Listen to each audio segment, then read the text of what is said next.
Understanding the difference between explain and analyse may be one of the more difficult things that students of history in VCE are required to do.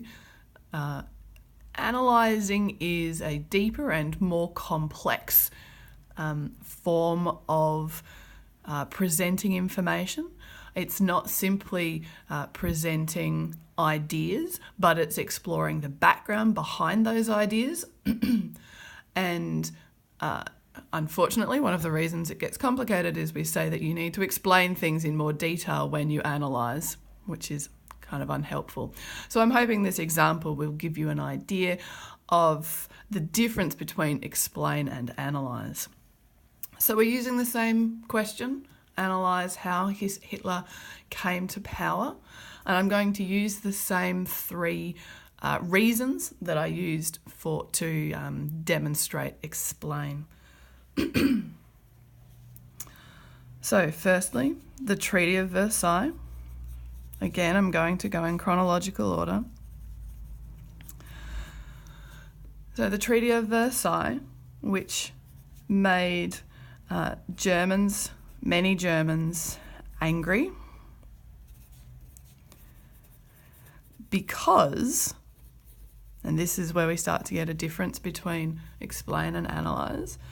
So one of the reasons why the Treaty of Versailles made Germans angry is because many didn't think that Germany had actually been defeated in World War I. After all, Allied troops never crossed the border into Germany.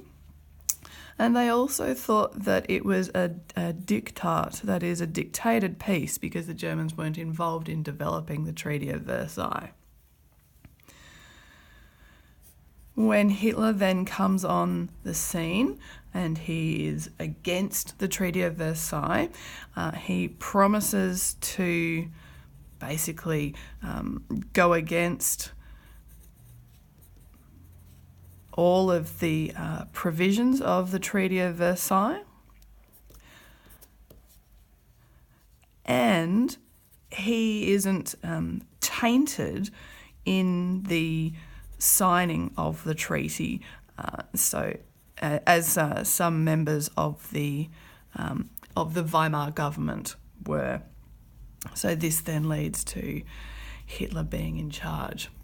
So the difference then between explain, where we've simply said that the Germans were angry and that Hitler was against it, and analyse, Germans are angry because of a particular reason, and then what Hitler promises to do rather than simply being against the idea. This is the difference between explain and analyse. It's deeper, it's more complex. So our second reason is the Great Depression. And this affects Germany because of because of loans from the United States during the 1920s.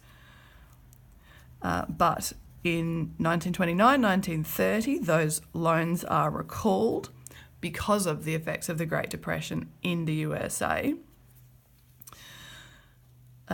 Additionally, for Germans, this is problematic and brings up bad memories because they remember the effects of hyperinflation just a few years before, and that was quite traumatic for many Germans. And as well as that trauma, it also leads to anger at the Weimar government.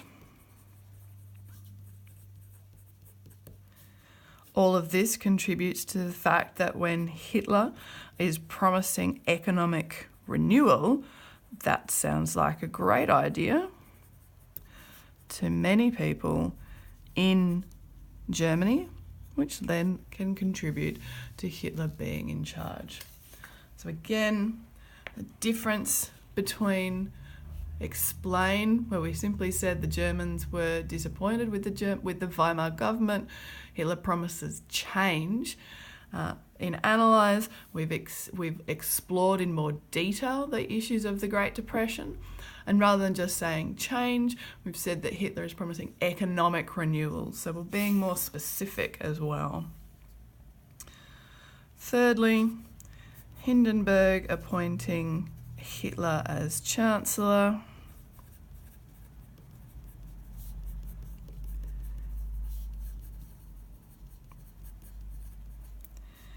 Happened because Hitler and the Nazi Party received many seats in the elections.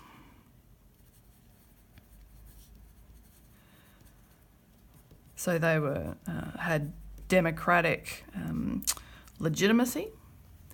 It also happened because Hindenburg himself wasn't particularly interested in democracy as such. He was a product of the empire, had been a fan of Kaiser Wilhelm II, so he's not quite as concerned by upholding democracy as other members of the Reichstag.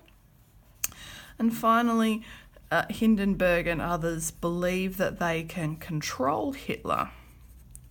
So all of these reasons are why Hitler is actually appointed as Chancellor, with the consequence that now Hitler has legitimacy